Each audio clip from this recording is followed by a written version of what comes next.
guys, welcome back to my video game review series. So today we're going to be looking at the Silent Hill HD collection released in 2012. This is essentially a HD remaster of two classic Silent Hill games.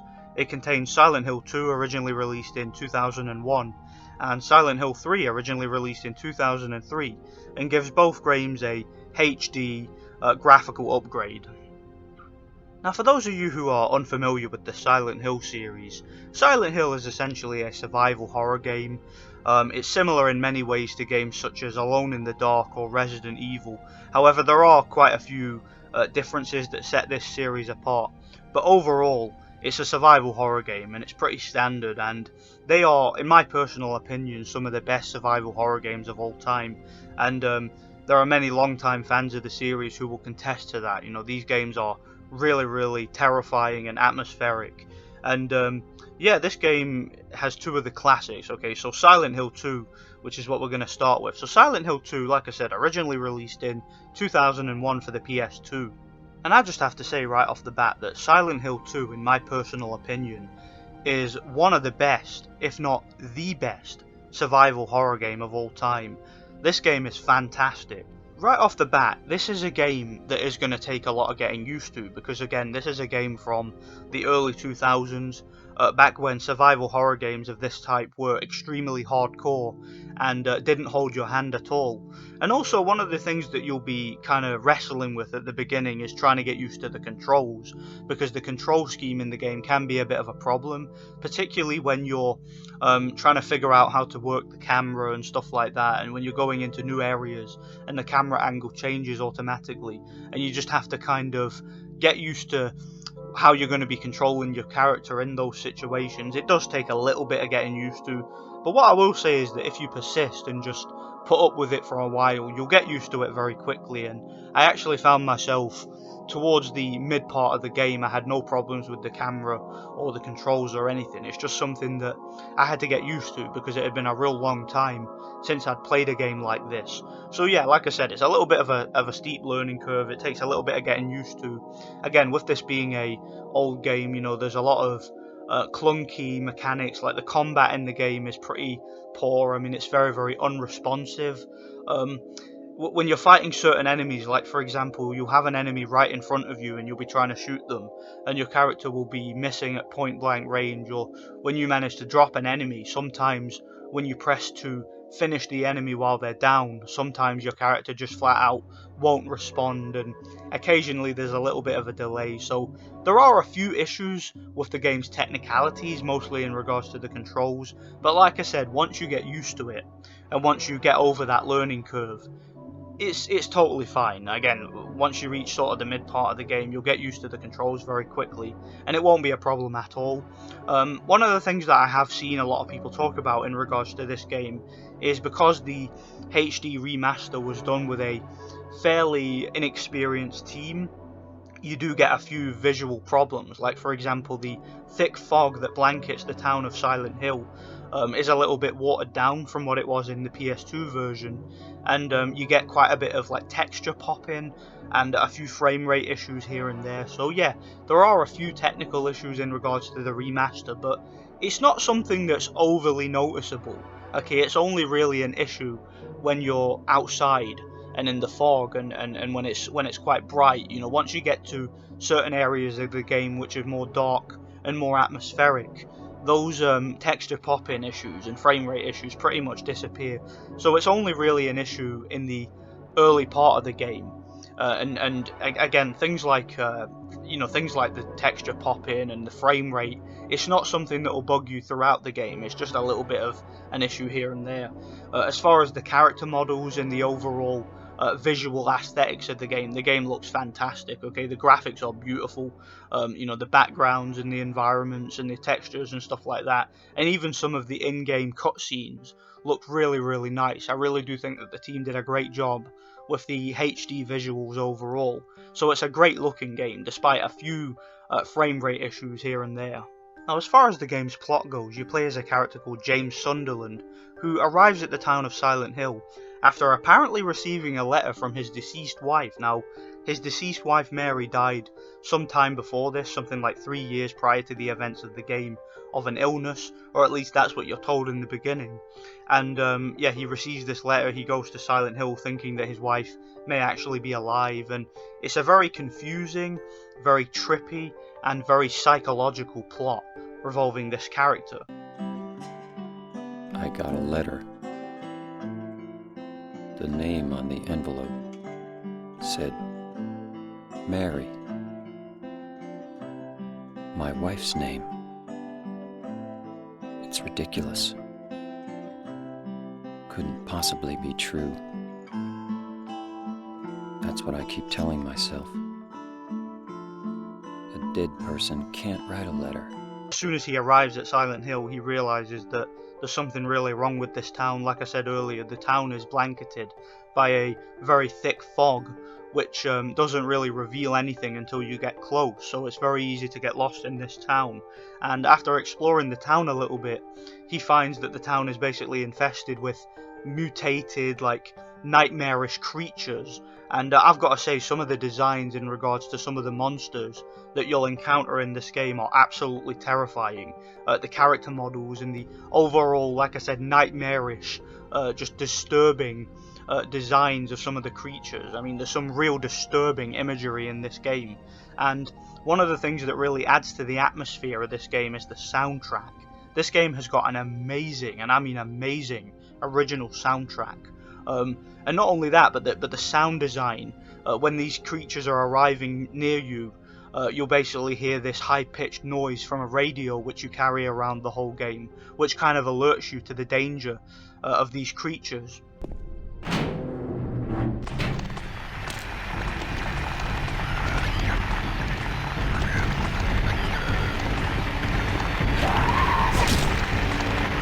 And some of them seemingly come out of nowhere, and you know, they can be very unpredictable. Sometimes they'll attack you on sight, sometimes they won't.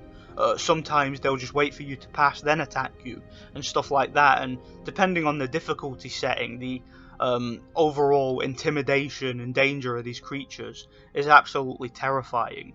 There are certain locations in this game which really add to the variety. That's one of the things that really surprised me about the game in retrospect, is the varied locations. For example, you start off the game, you're outside, you're having to contend with these monsters, and having to find your way through like this big maze-like town covered by a thick fog. But once you start to get to some interior locations, like for example a pitch black apartment building where you have to search some of the rooms, solving puzzles and looking for keys to get to the next area, and you're having to contend with new enemies and find new weapon types and figure out how to exploit the AI and stuff like that. And it's just a really, really varied game. There are many different locations, such as a nightmarish abandoned hospital, or an underground facility and stuff like that. There are just so many different varied locations in this game which really do add to the variety and add to the atmosphere. The atmosphere here is fantastic. Like I said, when you're searching through an apartment building that's pitch black, and you know, you're searching through all the rooms looking for keys, and you don't know what's going to be in front of you. You know, you'll get stalked by certain creatures that look like they come directly from your nightmares, and you do reveal a few things along the story that do explain what some of these creatures are and basically how they manifested and stuff like that, but you're never given a clear answer. And one of the things I love about this game is how I mentioned earlier, it doesn't hold your hand. This is an extremely hardcore horror game. It doesn't hold your hand in regards to its story and its themes, but also in regards to its gameplay. I mentioned earlier how there are puzzle solving mechanics in the game. Depending on the difficulty you choose, the puzzle solving mechanics are really, really difficult, and like I said, don't hold your hand at all.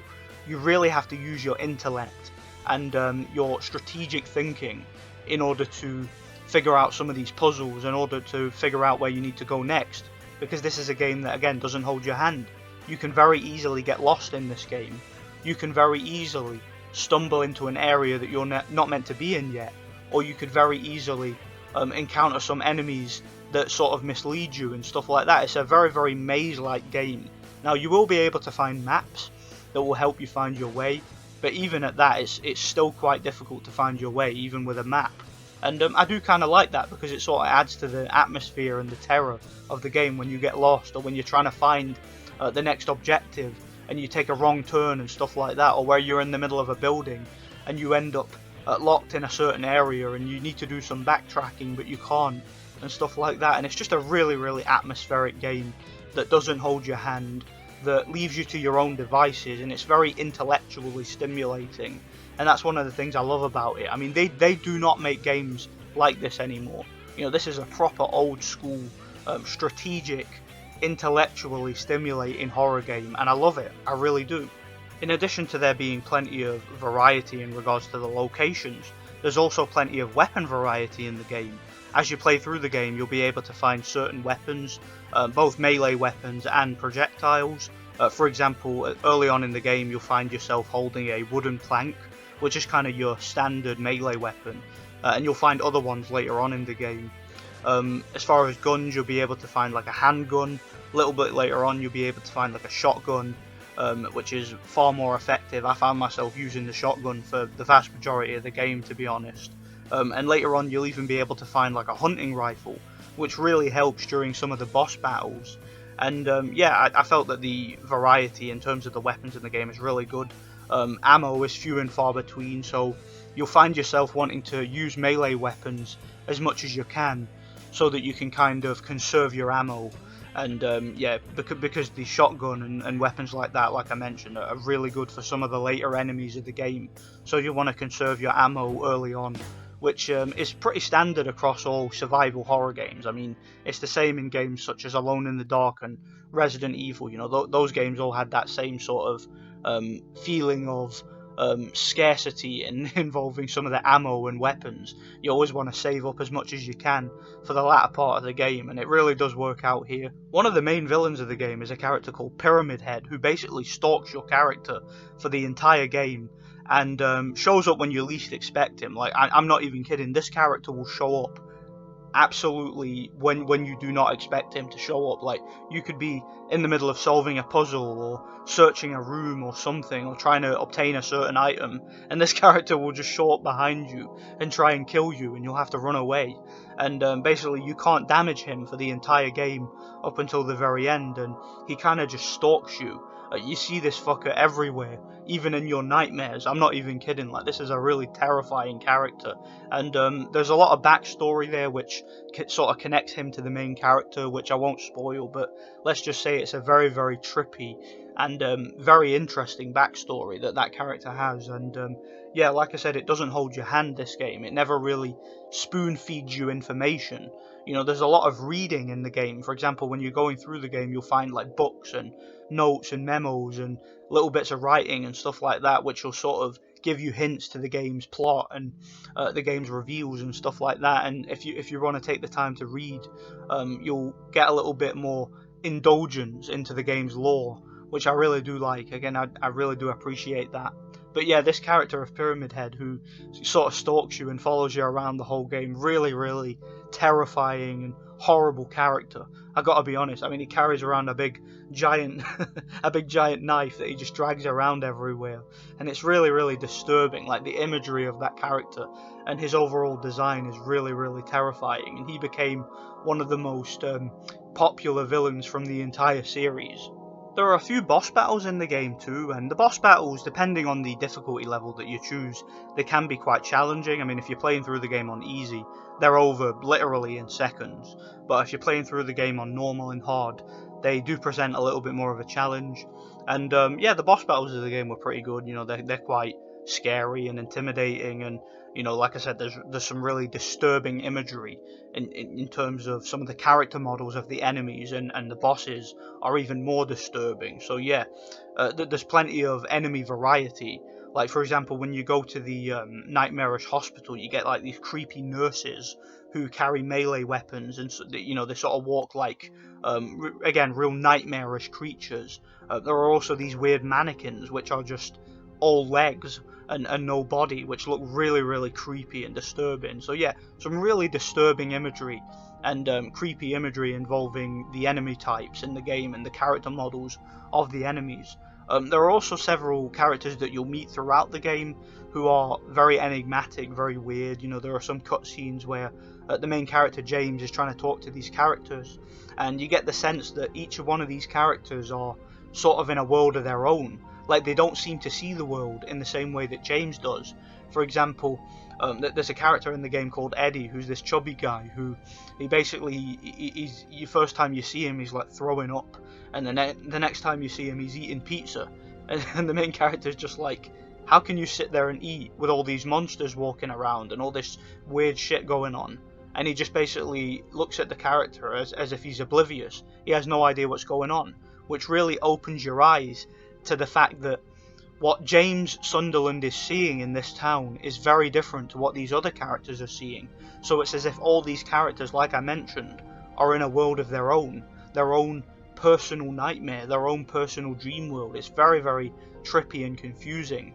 And this is probably a game that's going to take multiple playthroughs in order for you to fully understand its lore and its story, because it really is interesting and deep. It really is. And I gotta be honest, man, the writing of this game was really, really fantastic. I really did enjoy the plot and the story and pretty much everything about it. Silent Hill 2 is a masterpiece.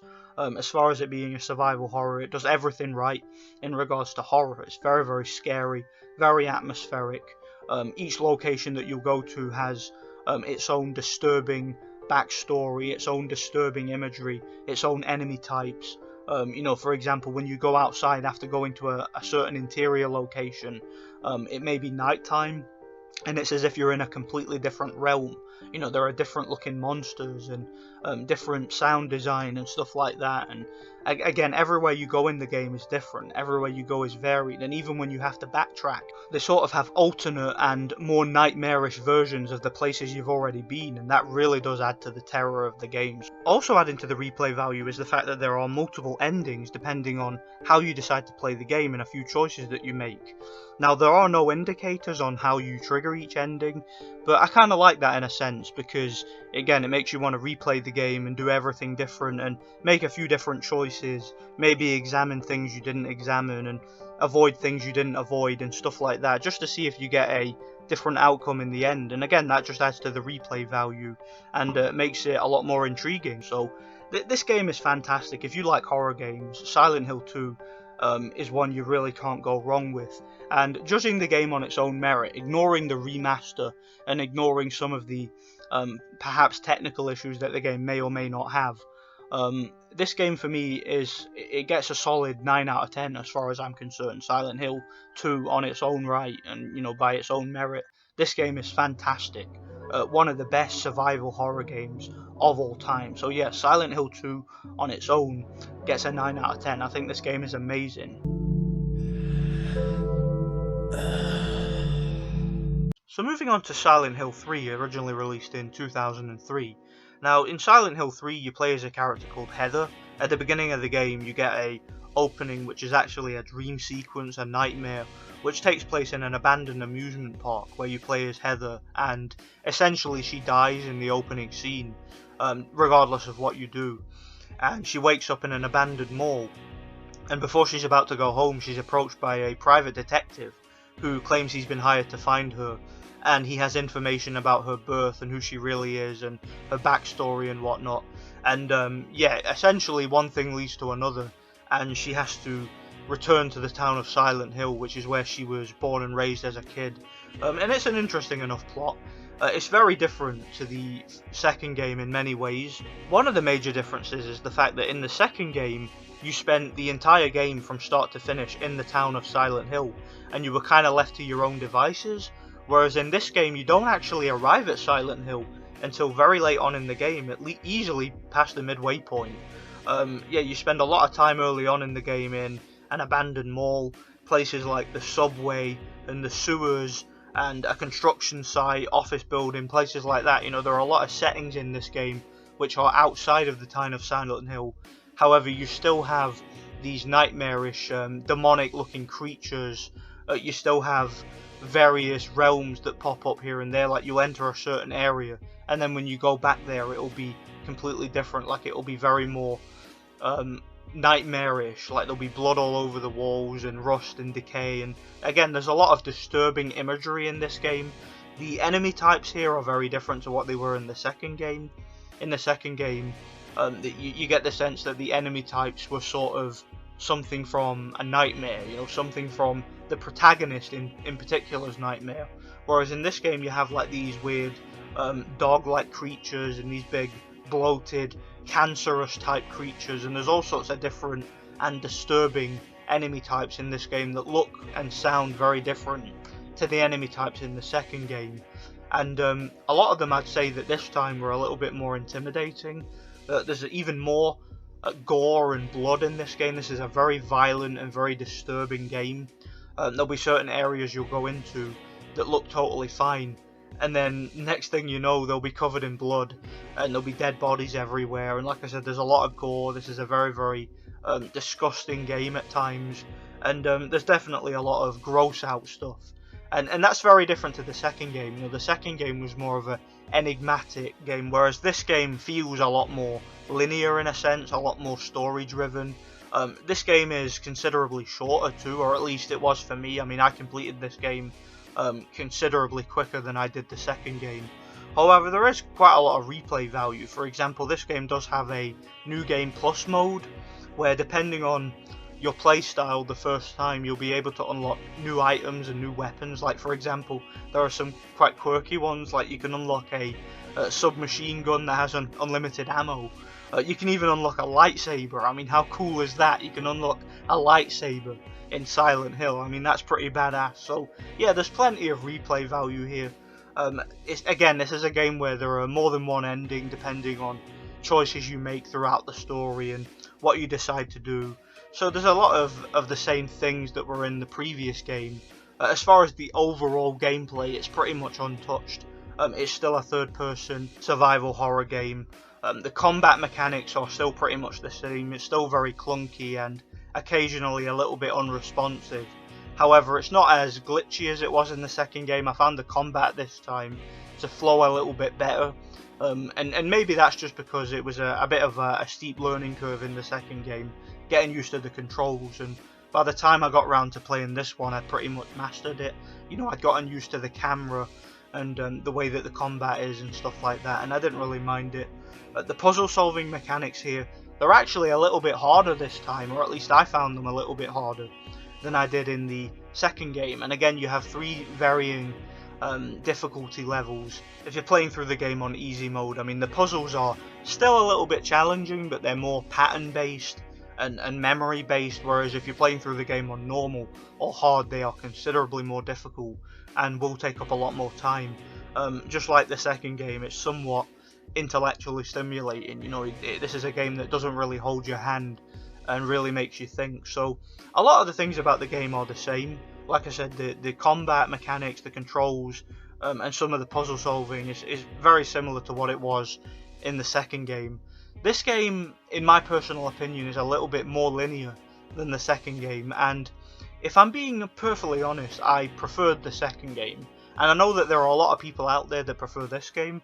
Personally, I had more fun with the second game, and I enjoyed the overall tone and the overall plot of the second game. The second game was a lot more mysterious, a lot more personal, a lot more enigmatic, and I just preferred pretty much everything about it, you know, plot-wise.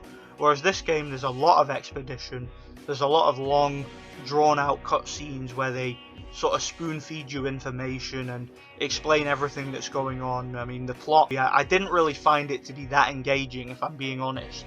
Basically, the main villain of the game, a woman called Claudia, wants to use the main character, Heather, to birth some sort of twisted new god that they want to bring into the world. And yeah, it was very cult-like and very weird and very just a little bit cliche, if I'm being honest. And again, there are going to be people that like it, but personally I preferred the story of the second game, which was more mysterious and enigmatic and personal and sort of left you to your own devices. I just preferred that game personally, but again, that's just my personal choice.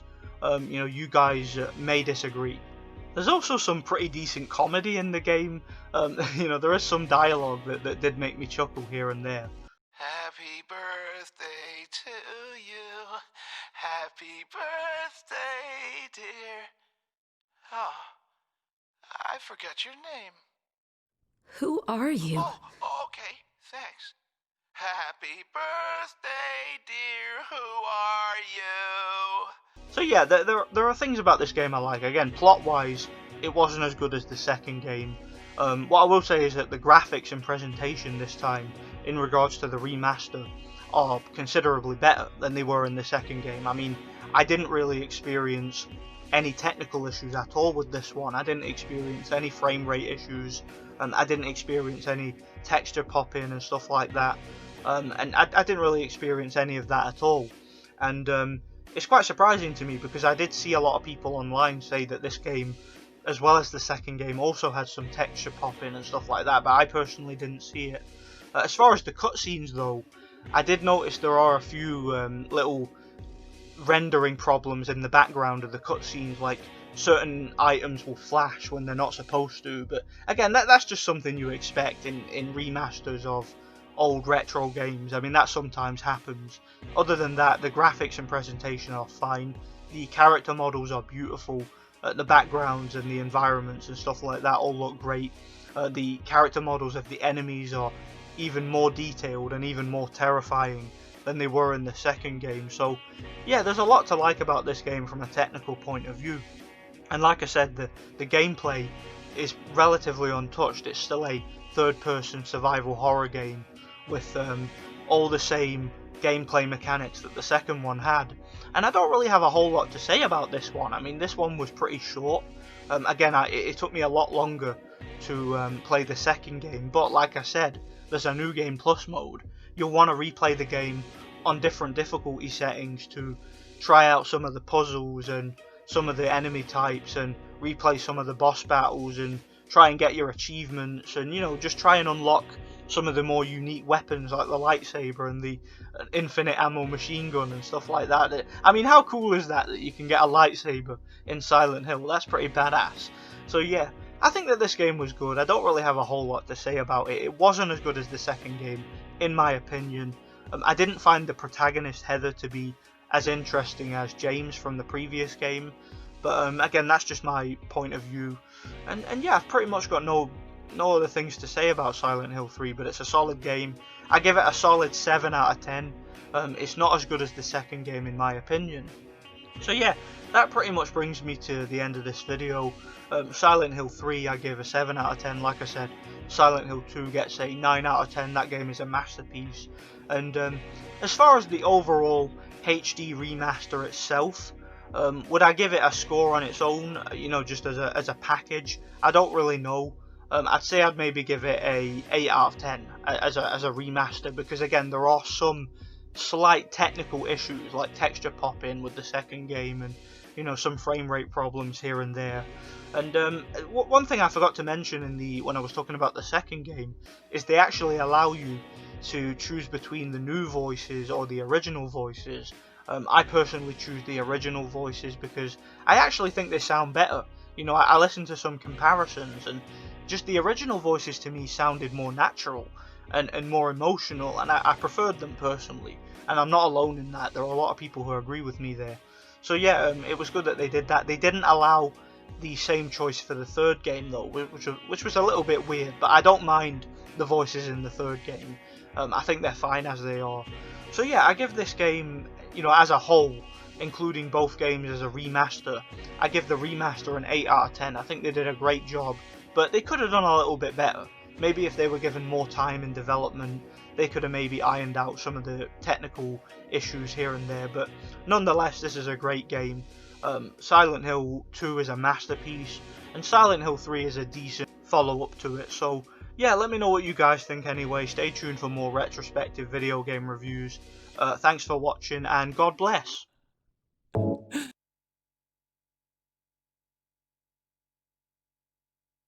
I forgive you.